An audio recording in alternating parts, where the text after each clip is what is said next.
Pilipinas, updated ka na ba? Kalat ng magjowa, Seth, walang kami na ni Francine.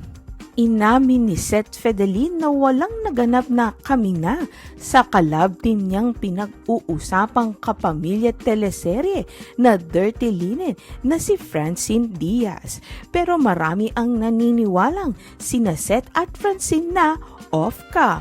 Matagal na kasing nalilig ang isa't isa, sina Francine at Seth, bago pa man lang hiniwalayan ang kani-kanilang collab team noon na sina Kyle Echari at Andrea Brillantes respectively. Sobrang focus sina Seth at Francine sa kanilang mga karakter sa Dirty Linen.